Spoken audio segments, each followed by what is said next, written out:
Não espero nem peço que acreditem nessa narrativa ao mesmo tempo estranha e despretensiosa que estou a ponto de escrever. Seria realmente doido se esperasse, neste caso, em que até mesmo meus sentidos rejeitaram a própria evidência. Todavia, não sou louco e certamente não sonhei o que vou narrar. Mas amanhã morrerei e quero hoje aliviar a minha alma. Meu propósito imediato é o de colocar diante do mundo, simplesmente, sucintamente, sem comentários, uma série de eventos nada mais do que domésticos. Através de suas consequências, esses acontecimentos me terrificaram, torturaram e destruíram. Entretanto, não tentarei explicá-los nem justificá-los. Para mim, significam apenas horror. Para muitos parecerão menos terríveis do que góticos ou grotescos. Mais tarde, talvez, algum intelecto surgirá para reduzir minhas fantasmagorias a lugares comuns. Alguma inteligência mais calma, mais lógica, muito menos excitável que a minha. Esta perceberá nas circunstâncias que descrevo com espanto, nada mais do que uma sucessão ordinária de causas e efeito muito naturais. Desde a infância observaram minha docilidade e a humanidade do meu caráter. A ternura de meu coração era de fato tão conspícua que me tornava alvo dos gracejos de meus companheiros. Gostava especialmente de animais e, assim, meus pais permitiam que eu criasse um grande número de mascotes. Passava a maior parte do meu tempo com eles e meus momentos mais felizes transcorriam quando os alimentava ou acariciava. Esta peculiaridade de caráter cresceu comigo e, ao tornar-me homem, prossegui derivando dela uma das minhas principais fontes de prazer. Todos aqueles que estabeleceram uma relação de afeto com um cão inteligente e fiel dificilmente precisarão que eu me dê o trabalho de explicar a natureza da intensidade de gratificação que deriva de tal relacionamento. Existe alguma coisa no amor altruísta e pronto ao sacrifício de um animal que vai diretamente ao coração daquele que teve ocasiões frequentes de testar a amizade mesquinha e a frágil fidelidade dos homens. Casei-me cedo e tive a felicidade de encontrar em minha esposa uma disposição que não era muito diferente da minha.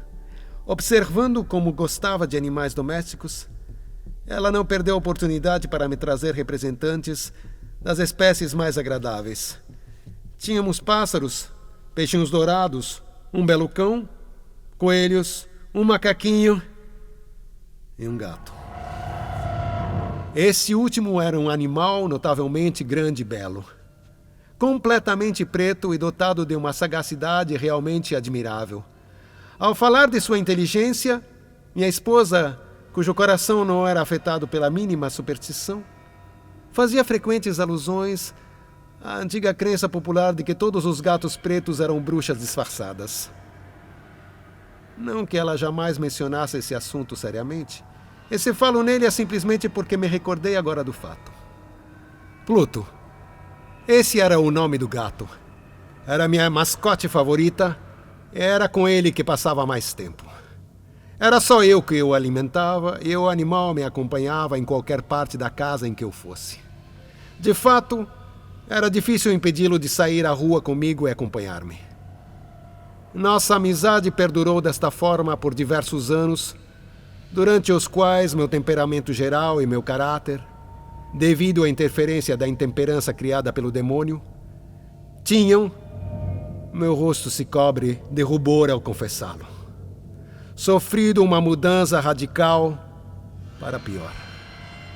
A cada dia que se passava, eu ficava mais mal-humorado, mais irritável, menos interessado nos sentimentos alheios. Permitia-me usar de linguagem grosseira com minha própria esposa. Após um certo período de tempo, cheguei a torná-la alvo de violência pessoal. Naturalmente, minhas mascotes sentiram a diferença em minha disposição. Não apenas as negligenciava, como chegava a tratá-las mal. Mas com relação a Pluto, entretanto, eu ainda conservava suficiente consideração para conter-me antes de maltratá-lo, ao passo que não tinha escrúpulos em judiar dos coelhos, do macaco e até mesmo do cão, quando por acidente ou até mesmo por afeição eles se atravessavam em meu caminho. Porém, minha doença cresceu cada vez mais. Pois que doença é pior que o vício do alcoolismo?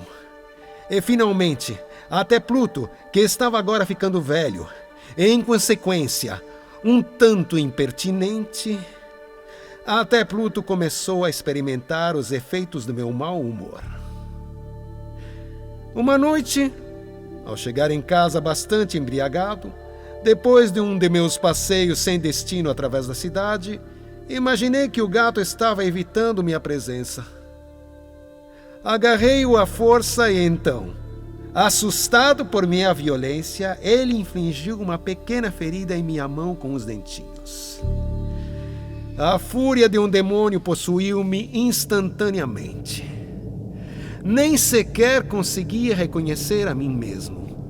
Minha alma original parecia ter fugido imediatamente de meu corpo.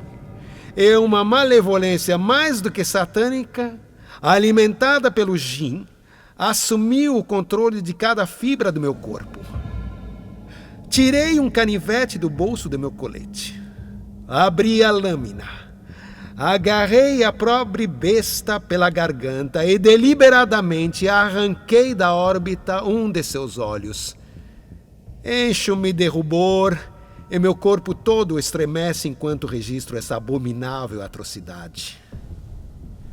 Quando a manhã me trouxe de volta a razão, depois que o sono havia apagado a maior parte do fogo de minha orgia alcoólica, experimentei um sentimento misto de horror e de remorso pelo crime que havia cometido. Mas este sentimento foi no máximo débil e elusivo, e a alma permaneceu intocada. Novamente mergulhei os meus excessos e logo afoguei na bebida toda a lembrança de minha má ação. Enquanto isso, o gato lentamente se recuperou. A órbita vazia do olho perdido apresentava, naturalmente, uma aparência assustadora, mas ele não parecia estar sofrendo mais nenhuma dor. Andava pela casa como de costume, mas, como se poderia esperar, fugia de mim em extremo terror cada vez que chegava perto dele. Ainda me restava uma certa parte de meu ânimo anterior, e a princípio lamentei que agora me detestasse tanto uma criatura que já me havia amado. Mas esse sentimento logo deu lugar à irritação. Então fui acometido, como se fosse para minha queda final e irrevogável, pelo espírito da perversidade. A própria filosofia não estudou este espírito.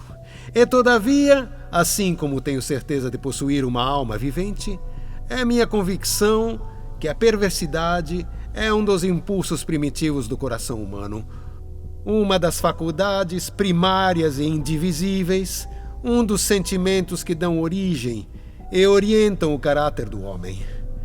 Quem já não se flagrou uma centena de vezes a cometer uma ação vil ou meramente tola, por nenhuma razão exceto sentir que não devia? Não temos todos nós uma inclinação perpétua e contrária a nosso melhor julgamento para violar as leis, simplesmente porque não compreendemos que são obrigatórias? Pois foi este espírito de perversidade, digo eu, que veio a causar minha queda final. Foi este anseio insondável da alma, que anseia por prejudicar a si mesma, por oferecer violência à sua própria natureza, por praticar o mal, pelo amor ao mal e nada mais, que me impulsionou a prosseguir e finalmente consumar a injúria que tinha infligido sobre a pequena besta inofensiva. Uma manhã, a sangue frio, passei-lhe um laço ao redor da garganta e o pendurei no galho de uma árvore. Enforquei-o com lágrimas nos olhos, sentindo ao mesmo tempo o remorso mais amargo em meu coração. Assassinei o pobre gato porque sabia que ele me tinha amado e porque eu entendia muito bem que ele não me tinha dado razão alguma de queixa.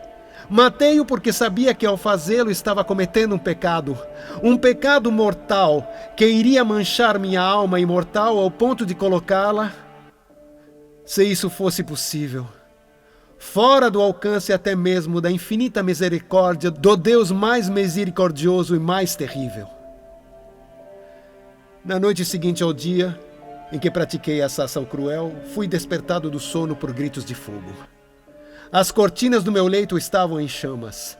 A casa inteira estava ardendo. Foi com grande dificuldade que minha esposa, uma criada e eu escapamos da conflagração. A destruição foi completa. Todos os meus bens materiais foram consumidos e a partir deste momento entreguei-me ao desespero. Estou acima da fraqueza de tentar estabelecer uma sequência de causa e efeito entre o desastre e a atrocidade. Mas estou detalhando o encadeamento de fatos e não desejo deixar imperfeito um só dos elos da corrente. No dia que se seguiu ao incêndio, visitei as ruínas. Todas as paredes tinham desabado, à exceção de uma única. Esta exceção foi a de um aposento interno, uma parede não muito grossa, que se erguia mais ou menos na metade da casa, justamente aquela contra a qual descansava a cabeceira de minha cama. O próprio reboco tinha ali, em grande parte, resistido à ação do fogo, segundo julguei, porque era feito de argamassa nova, talvez ainda um pouco úmida. Em torno desta parede estava reunida uma grande multidão, e muitas pessoas pareciam estar examinando um trecho especial dela, com minuciosa atenção. As palavras estranho, singular e outras semelhantes excitaram-me a curiosidade. Aproximei-me e vi, como se estivesse gravado em bas-relief sobre a superfície branca, a figura de um gato gigantesco. A imagem estava desenhada com uma precisão realmente maravilhosa. Havia uma corda esboçada ao redor do pescoço do animal. Da primeira vez que contemplei esta aparição, porque dificilmente poderia chamá-la de algo menos assombroso, meu espanto e meu terror foram extremos. Mas finalmente o raciocínio e a reflexão vieram ao meu amparo. O gato, segundo recordava, tinha sido enforcado em um jardim adjacente à casa. Logo que fora dado o alarme de incêndio, este jardim ficou imediatamente cheio de parvos, um dos quais provavelmente tinha cortado a corda que prendia a árvore e o gato, e jogado o animal dentro de meu quarto através de uma janela aberta. Talvez até mesmo a intenção fosse boa. Quem sabe queriam acordar-me do sono e lançassem o animal janela adentro para este fim. A queda das outras paredes tinha comprimido a vítima de minha crueldade na própria substância do reboco recém-aplicado. O cal contido nele, misturado à amônia proveniente da carcaça, com o calor das chamas, tinha então realizado o retrato que contemplava agora. Embora eu satisfizesse minha razão assim rapidamente, se bem que não tivesse podido acalmar totalmente minha consciência e tentasse desse modo descartar o fato assombroso que acabei de descrever, isso não impediu que produzisse forte impressão sobre minha imaginação. Durante meses não conseguia livrar-me a visão interna do fantasma do gato, e durante este período retornou ao meu espírito uma espécie de sentimento que se assemelhava a remorso. Mas não era exatamente isso. Cheguei ao ponto de lamentar a perda do animal e a procurar, nos ambientes ordinários que agora habitualmente frequentava, outra mascote da mesma espécie, cuja aparência fosse semelhante e pudesse ocupar o vazio deixado pela primeira. Uma noite eu estava sentado, entorpecido de tanto beber, em um botequim da pior espécie, quando minha atenção foi subitamente atraída para um objeto preto que repousava sobre a tampa de uma das imensas bordalesas de gin ou de rum que constituíam o principal mobiliário da peça. Há vários minutos eu já contemplava fixamente a tampa desse barril, e o que agora me causava surpresa era o fato que não houvesse percebido antes o objeto que se encontrava sobre ele. Aproximei-me a passos vacilantes, estendi a mão e toquei-o. Era um gato preto. Um animal muito grande, tão grande quanto Pluto, extremamente parecido com ele em todos os detalhes, salvo um.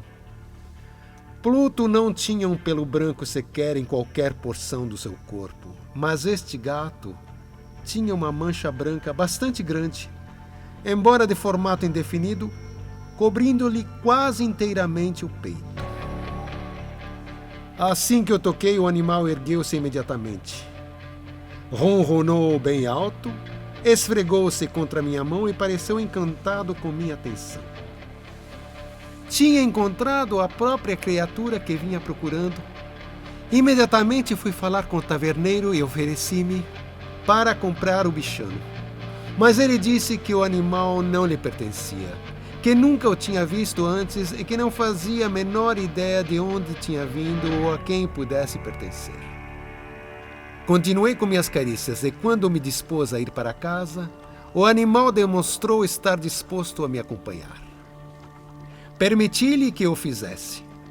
De fato, durante o caminho, ocasionalmente parava, curvava-me e fazia-lhe carícias. Quando chegamos à casa em que agora eu morava, ele familiarizou-se de imediato, adquirindo em seguida as boas graças de minha esposa. Quanto a mim, para meu desapontamento, logo descobri que não gostava do animal. Era justamente o reverso do que eu havia antecipado. Porém, não sei como nem porquê, o evidente prazer que o gato achava em minha companhia me aborrecia e enojava. Lenta e progressivamente, estes sentimentos de desgosto e aborrecimento se transformaram em rancor e ódio. Evitava a criatura sempre que podia. Uma certa sensação de vergonha e lembrança do meu antigo feito de crueldade evitaram que eu o machucasse fisicamente. Durante algumas semanas eu não bati nele, nem o maltratei violentamente, mas gradualmente, muito gradualmente, comecei a encará-lo com uma repugnância indescritível e a fugir silenciosamente de sua presença odienta, como se estivesse tentando escapar do sopro sufocante de um pântano ou do hálito pestilento de uma praga. Sem a menor dúvida, o que originou o meu rancor pelo animal foi a descoberta, logo na manhã seguinte, à noite, em que o trouxe para casa, de que ele, exatamente como Pluto, também tivera um dos olhos arrancado. Esta circunstância, entretanto, só levou minha esposa a gostar ainda mais dele, a qual, conforme relatei anteriormente, possuía em alto grau aquela humanidade de sentimentos que em épocas passadas fora também um dos meus traços característicos e a fonte de muitos dos meus prazeres mais simples e puros. À medida que eu aumentava minha aversão pelo gato, seu amor por mim parecia crescer na mesma proporção. Seguia meus passos com uma pertinácia que seria difícil fazer o leitor compreender. Onde quer que eu me assentasse, vinha enroscar-se embaixo de minha cadeira ou saltar sobre meus joelhos, cobrindo-me de carinhos nojentos. Se eu me erguesse para caminhar, ele se intrometia entre meus pés e quase me fazia cair. Ou, então, cravava suas unhas longas e afiadas em minhas roupas e procurava desta forma trepar até chegar a meu peito. Nessas ocasiões, embora eu ansiasse por rebentá-lo a pancada, ainda me sentia incapaz de fazê-lo, em parte pela recordação do meu crime anterior, mas especialmente, confessarei de imediato, porque tinha absoluto pavor daquele animal. Esse pavor não era exatamente um temor da possibilidade de algum dano físico. Todavia, não sou capaz de defini-lo de outra forma. Estou quase envergonhado de admitir, sim. Mesmo nesta cela de condenado, tenho quase vergonha de admitir que o terror e horror que o animal me inspirava tinham sido muito aumentados por uma das mais ilusórias quimeras que teria sido possível conceber. Minha esposa me tinha chamado a atenção mais de uma vez para o caráter da mancha de pelo branco, que já mencionei e que constituía a única diferença aparente entre o estranho animal e aquele que eu tinha morto. O leitor há de lembrar que esta marca, embora grande, era originalmente muito indefinida, porém muito lentamente, de uma forma quase imperceptível, uma forma que por muito tempo minha razão lutou para considerar como meramente fantasiosa, acabou por assumir um contorno rigorosamente distinto. Era agora a representação de objeto tal que a simples ideia de mencioná-lo me faz tremer. Era por isso, acima de tudo, que eu detestava e temia tanto aquele monstro, e teria me livrado dele se ao menos eu ousasse. Essa imagem, escrevo agora, era a imagem de uma coisa horrível, uma coisa apavorante, a imagem de uma forca. Ah, melancólico e terrível instrumento de horror e de crime, de agonia e de morte. É agora eis que me encontrava realmente desgraçado. Um miserável além da desgraça e da miséria da natureza humana. E era um animal sem alma, cujo companheiro eu tinha destruído com desprezo. Era um animal sem alma que originava em mim, eu, que era um homem criado à imagem do Deus Altíssimo, tanta angústia intolerável.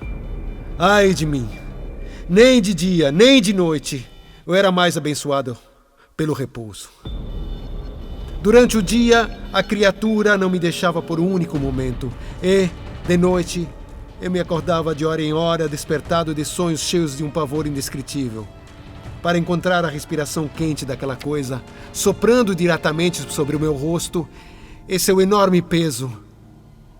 Um pesadelo encarnado do qual eu não poderia jamais me acordar, oprimindo e esmagando eternamente o meu coração. Sob a pressão de tormentos assim, os débeis traços que restavam da minha boa natureza sucumbiram totalmente. Os maus pensamentos se tornaram meus amigos íntimos, meus únicos amigos. Logo, os pensamentos mais ímpios e mais maléficos. O mau humor de minha disposição habitual transformou-se em um rancor indefinido, voltado para todas as coisas e para toda a humanidade. E os acessos de fúria súbitos, frequentes e incontroláveis, aos quais eu agora me abandonava cegamente sem o menor remorso, eram descarregados, ai de mim, precisamente sobre minha esposa, a sofredora mais paciente e mais constante, que nunca emitia sequer uma palavra de queixa ou de revolta contra mim. Um dia ela me acompanhou, com a intenção de executar alguma tarefa doméstica, ao porão do velho edifício em que nossa pobreza atual nos obrigava a morar. O gato me seguiu pelos degraus íngremes, e quando me fez tropeçar, e quase me levou a cair escada abaixo, deixou-me exasperado a ponto de enlouquecer. Erguendo um machado, esquecido em minha cólera do medo infantil que até então havia impedido que levantasse um dedo contra ele, dirigi um golpe ao animal que, sem a menor dúvida, teria sido fatal se tivesse acertado onde eu queria. Porém, a machadada foi impedida pela mão de minha esposa a segurar meu braço. Essa interferência me lançou em uma raiva mais do que demoníaca. Arranquei o braço de seu aperto e, com um único golpe, enterrei o machado na cabeça dela. Ela caiu morta no mesmo lugar, sem soltar um único gemido. Tendo cometido esse assassinato pavoroso, imediatamente, sem remorsos e da maneira mais deliberada possível, voltei-me para uma tarefa de esconder o corpo. Sabia que não podia removê-lo da casa, tanto de dia como de noite, sem correr o risco de ser observado pelos vizinhos. Uma série de projetos passou por minha cabeça. Durante algum tempo pensei em cortar o corpo em minúsculos fragmentos que depois destruiria no fogo. Depois pensei em cavar-lhe uma cova no chão do porão. Também Me passou pela cabeça jogar o cadáver no poço que ficava no pátio, ou então colocá-lo dentro de uma caixa, como se fosse uma mercadoria, aplicando todos os cuidados que em geral se dedica à preparação de tais volumes e contratando um carregador para retirá-lo da casa. Finalmente, imaginei o que me pareceu ser um expediente melhor do que qualquer um desses.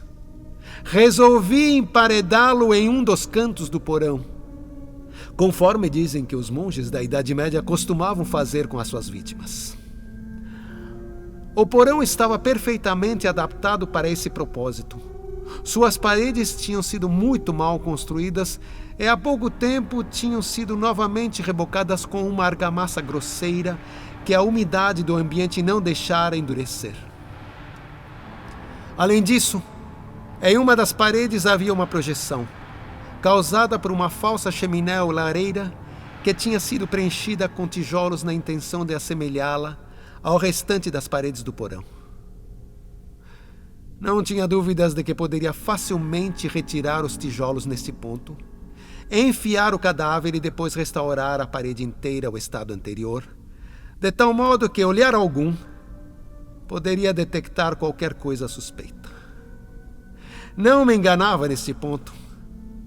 Com um pé de cabra retirei facilmente os tijolos e, depois de depositar o corpo cuidadosamente contra a parede interna, ergui-o de modo a deixá-lo em pé, apoiado contra a parede.